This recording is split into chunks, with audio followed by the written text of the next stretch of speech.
사무엘이 죽음에 온 이스라엘 무리가 모여 그를 두고 슬피 울며 라마 그의 집에서 그를 장사한지라. 다윗이 일어나 바란 광야로 내려가니라. 아멘.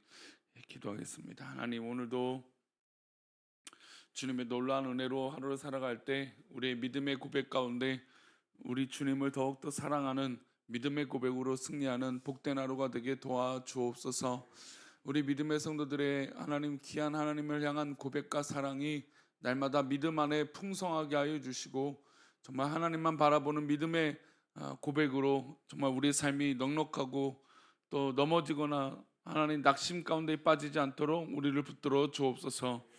또 이 시간 1,000번째로 또 드려지는 예물들과 또 범사에 감사하여 드려지는 예물을 주님 기뻐 받아 주시고, 말씀을 나눌 때 우리 가운데 신령한 은혜를 부어 주옵소서. 감사하고 거룩하신 예수 그리스도 이름으로 기도올옵나이다. 아멘. 옛말에 울고 싶은데 뺨 맞는다는 얘기가 있습니다. 이제 막 울고는 싶지만 이제 핑계는 없고, 마침 어려운 일 당하는데 누가 뺨을 탁 때려줘서 그냥 그걸로 핑계 삼고 막 운다라고 하는 것이죠. 근데 요즘 시대를 보면 뺨을 맞지도 않았는데 감정 표출하는 이 분노 조절 장애 같은 사람들이 너무나 많습니다. 그냥 뭐 흉기를 휘두르는 건 정말 뭐 다반사고, 뭐 지하철에서도 밤늦게 지하철에 그냥 뭐 툭하면 시비를 걸고 뭐 분노를 표출하고 뭐 남녀를 가릴 것 없이 뭐 이런 일들이 참 많은 것 같아 안타까움이 있습니다. 오늘 다윗이 좀 그런 상황이었어요. 그러니까 사실 다윗이 이 광야에서 참 이게 잘 견디고 사울의 칼날을 피해서 잘 도망치고 또 사울을 죽일 기회도 있었지만 어, 성령에 감동돼서 그것들을 잘 컨트롤하며 이겼습니다. 근데 오늘 본문이 되는 장에서는 도무지 이제 견딜 수 없는 상황으로 빠진 것이죠. 그러니까 어떻게 보면 이 다윗도 참 인간적인 면이 있고, 또 우리도 쉽게 이런 상황에 닥쳤을 때 쉽지 않은 상황인 것을 고백할 수 있다라는 것입니다. 어떤 상황이냐 보면 바로 사무엘이 죽은 상황이에요. 우리 1절 말씀을 보겠습니다. 함께 읽겠습니다. 사무엘이 죽음에 온 이스라엘 무리가 모여 그를 두고 슬피 울며 라마 그의 집에서 그를 장사한지라. 다윗이 일어나 바란 광야로 내려가니라. 사무엘이 죽었습니다. 이게 다윗에게 왜 사무엘이 죽은 게 중요할까요? 물론 이스라엘 민족의 사사의 영적인 아비인 사무엘이 죽은 건 뭐 온 이스라엘 민족이 슬퍼할 일입니다. 그러니 온 이스라엘 사람들이 모여서 슬피 울었던 이유는 사무엘이 그렇게 영적인 신앙의 아버지고 영적인 지도자고, 어떻게 보면 이 왕이 있지만 그보다도 더 이 하나님과의 연결해서 이 관계에서 가장 중요한 입지적인 인물이었기 때문입니다. 근데 그것뿐만 아니라 다윗에게는 어떻게 중요한 인물입니까? 자신에게 뭘 부은 사람인가요? 기름을 부은 장본인입니다. 하나님의 이름이라고 해서 이 사울의 아들인 요나단이나 어떤 다른 이 왕족에게 기름을 부은 것이 아니라 다윗에게 기름을 부은 장본인이 바로 사무엘이에요. 그리고 물론 가족끼리 이렇게 모여서 기름을 부은 이 절차였지만 그 증인이 누구입니까? 결국에 사무엘입니다. 즉 물론 사무엘이 어떤 이 기록을 남겼거나 유서를 쓰거나 어떤 그런 뭐 요즘처럼 공증을 하고 내용 증명을 보내서 이 다윗이 사울 왕을 이을 영적인 지도자다, 왕이다, 뭐 이렇게 뭐 문서를 했다거나 뭐 어떤 이 절차를 밟아놓은 것이 아니에요. 그냥 그렇게 죽은 거죠. 그냥 다윗 입장에서는 이 고난 가운데 있었잖아요. 이 광야의 생활을 하는 가운데 어려움이 있는데 이 마음 깊숙하게 의지할 사람이 하나 딱 있었어요. 누구입니까? 바로 사무엘이죠. 그래서 사무엘은 나중에 자기가 이 어려운 일들을 다 겪고 나면 다윗이 왕이다. 하나님께서 다윗을 이 사울 왕 이후에 세우셨다. 내가 기름을 부었다. 이런 뭐 증인이 될 사람입니다. 근데 그 사람이 그냥 이렇게 죽은 거예요. 그래서 다윗 입장에서는 이 마지막 보루와 같은 이 사람이, 내가 지금 비록 광야에 있지만 나는 하나님이 기름 부어 세우신 왕이다. 내가 왕궁에 돌아가면 내가 반드시 왕이 될 것이다. 그러니까 이 증명을 해줄 이 장본인이 죽은 것이에요. 아무런 말 없이, 아무런 기록도 없이 그렇게 죽었습니다. 그러면 이 보상을 누가 해줄까요? 이렇게 어려운 일을 마다하지 않고 고생하고 있는 이 다윗을 누가 보증해 줄까요? 광야의 여정의 다윗의 전반부터 이게 후반부로, 이게 광야의 여정을 전반기 후반기로 나눌 수가 있습니다. 근데 그 기준이 누구냐면 바로 이 사무엘의 죽음이에요. 사무엘의 죽음 이전에 다윗은 믿는 구석이 늘 있었어요. 그게 바로 사무엘이었죠. 근데 이제 사무엘의 죽음부터 이제 진짜 광야의 삶을 다윗은 살고 있는 것입니다. 후반부가 바로 사무엘의 죽은 이유죠. 우리 그리스도인들이 살아갈 때 우리는 인간적인 많은 끈들을 붙들고 삽니다. 그렇죠. 우리가 하나님을 믿지만 그래도 인간적으로 뭔가 끈이 하나 있어요. 그래서 참 어려울 때 그 인간적인 끈을 붙잡고 우리가 어떤 것들을 이겨내려고 할 때가 있습니다. 그런데 하나님께서는 이것마저 끊어내 버리실 때가 있다는 것이죠. 하나님이 우리를 광야로 내보낸 것도 참 어려운 일인데, 내가 믿고 참 의지할 이 끈마저 끊어버리시니 참으로 어렵습니다. 다윗의 입장에서는 바로 그랬어요. 마지막 최후의 보루와 같았던 이 사무엘이 죽었으니 이제 믿는 구석이 하나도 없어져 버린 것입니다.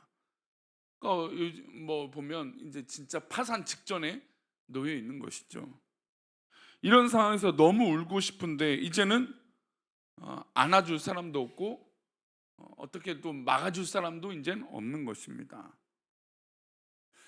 이런 이 보상 이 심리가 있고 참 위로받고 싶고 뭔가 해결하고 싶은 이 마음에 한 가지 일이 벌어집니다. 그러니까 말 그대로 다윗의 뺨을 딱 때려준 사람이 있었어요. 그게 바로 나발이었습니다.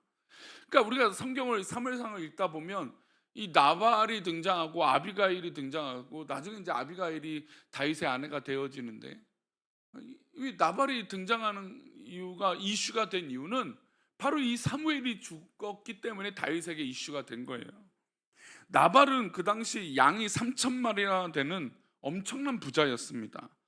그리고 광야에서 오아시스를 여기저기 옮겨 다니면서 나발의 목자들은 양을 치고 있었어요.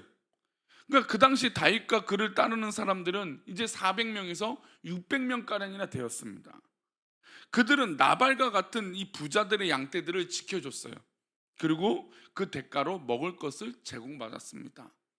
오아시스 양떼들을 막 당연히 도적들이 많았겠죠. 양떼들을 괴롭히거나 빼앗아가는 이 적들이 많았을 텐데 다윗이 이 나발의 양떼들을 도와주고 보호해주고 구해줬습니다. 그런데 이 나발의 양떼들이 털을 깎는다는 소식을 들었어요. 그래서 사람들을 보냈습니다. 그리고 이제 그 양떼들을 보호해주고 먹을 것을 얻으려고 했어요. 다윗이 늘 그랬으니까. 그런데 이 술에 취한 나발이 이런 소식, 그러니까 다윗의 일행들이 자신을 도와주러 온다는 소식을 듣고 해서는 안 되는 말을 해버립니다. 10절과 11절인데요 함께 읽겠습니다. 나발이 다윗의 사원들에게 대답하여 이르되 다윗은 누구며 이새의 아들은 누구냐? 요즘에 각기 주인에게서 억지로 떠나는 종이 많도다. 내가 어찌 내 떡과 물과 내 양털 깎는 자를 위하여 잡은 고기를 가져다가 어디서 왔는지도 알지 못하는 자들에게 주겠느냐 한지라. 이게 지금 나발이 정말 다윗을 몰라서 이런 얘기를 할까요? 아니에요. 분명히 이 나발은 다윗을 알았고 다윗도 역시 나발을 알았고 또 이가 도움을 실제로 받았습니다. 그런데 이 사무엘이 죽고 나니까 이 나발이 다윗의 아킬레스건을 딱 건든 거예요. 뭐냐면 요즘에 각기 주인에게서 떠나는 자가 있도다라고 말을 해요. 그러니까 이 말은 사울을 떠나서 광야의 길을 전진하고 있는 다윗을 조롱하는 말이었어요. 말 그대로 자존심에 정말 상처를 주는 말이었습니다.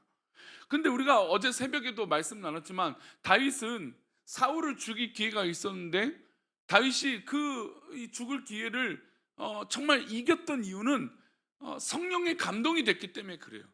그러니까 광야에서 어렵게 살고 있었지만 다윗이 그것을 이겼던 건 성령의 충만함이었어요.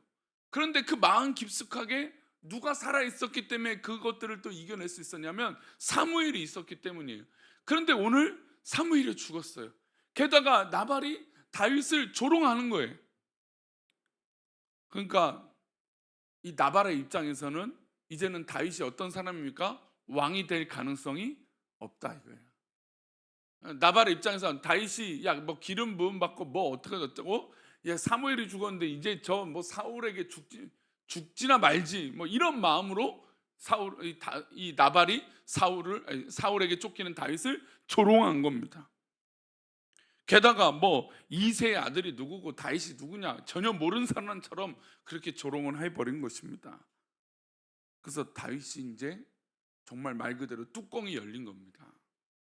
그래서 이 나발을 죽이고자 작정을 하죠. 우리 13절 말씀인데요, 우리 13절 말씀 제가 한번 읽겠습니다. 다윗이 자기 사람들에게 이르되 너희는 각기 칼을 치라 하니 각기 칼을 참에 다윗도 자기 칼을 차고 400명 가량은 데리고 올라가고 200명은 소유물 곁에 있게 앉으라. 그러니까 다윗이 이 나발의 조롱의 소리를 듣고 화가 났어요. 이전까지는 어떻게든 견디고 성령의 충만함을 이겼는데 이제는 도무지 감당하기 어려운 조롱을 받으니까 이 다윗이 직접 칼을 차고 이 나발을 죽이겠다라고 간 거예요. 하나님은 정말 다윗을 어떻게까지 몰아가신 건가요? 정말 벼랑 끝까지 몰아가신 거예요. 우리가 인생을 살다 보면 정말 이렇게 벼랑 끝까지 몰릴 때가 있습니다. 아, 이거 도무지 정말 어렵구나, 너무나 힘들구나, 아, 이기기 어렵구나, 어떻게 하면 좋을지. 근데 누가 옆에 와서 뺨을 딱 때리는 거예요.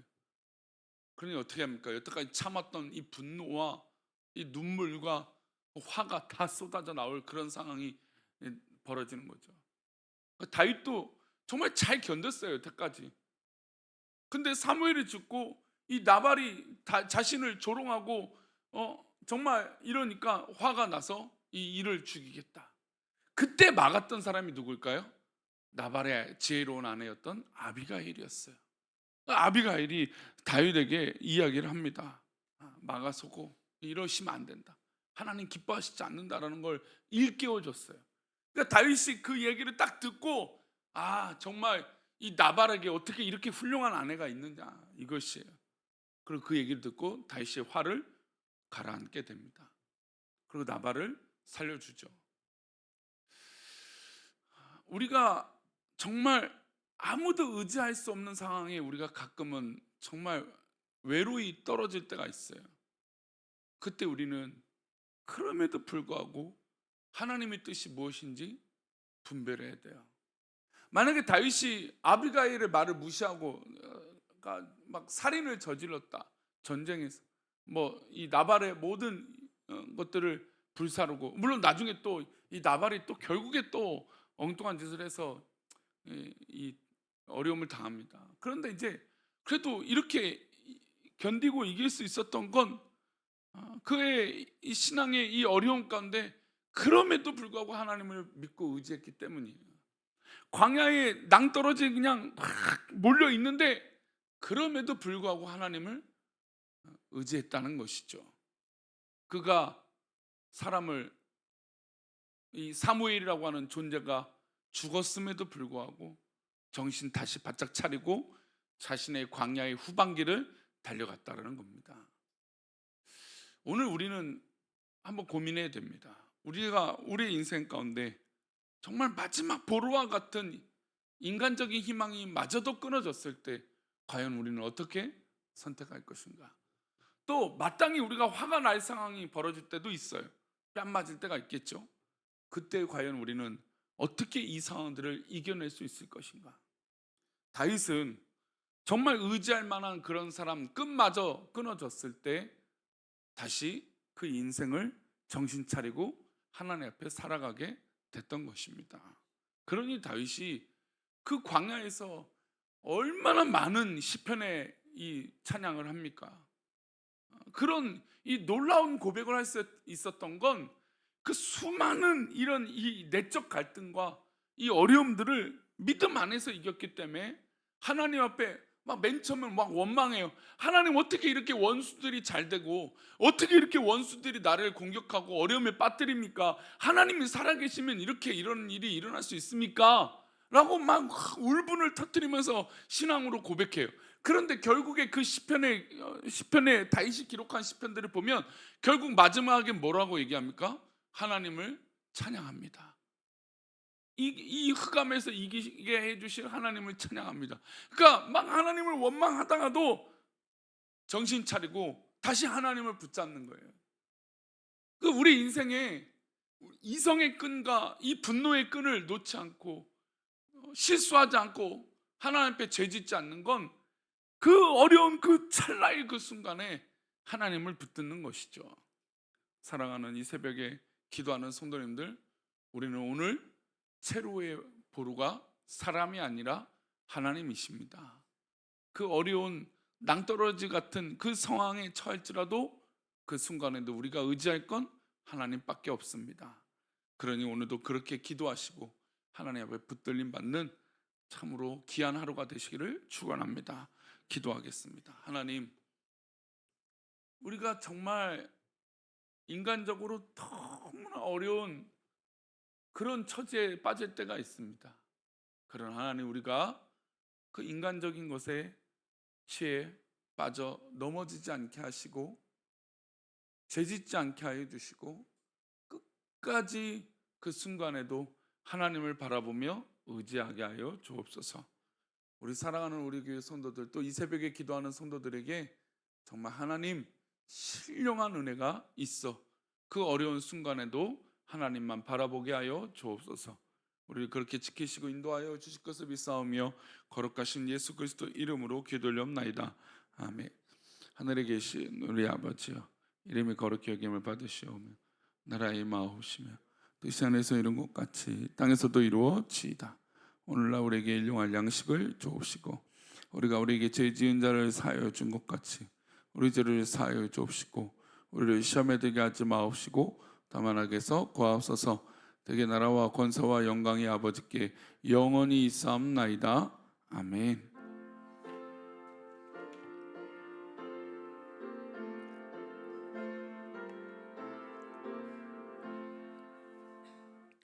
네, 오늘도 주님의 은혜 가운데 이 광야 같은 세상에서 넘어지지 마시고 잘 이겨내시는 복된 하루가 되시기를 축원합니다. 기도하시다가 돌아가시도록 하겠습니다. 기도합니다. 아버지,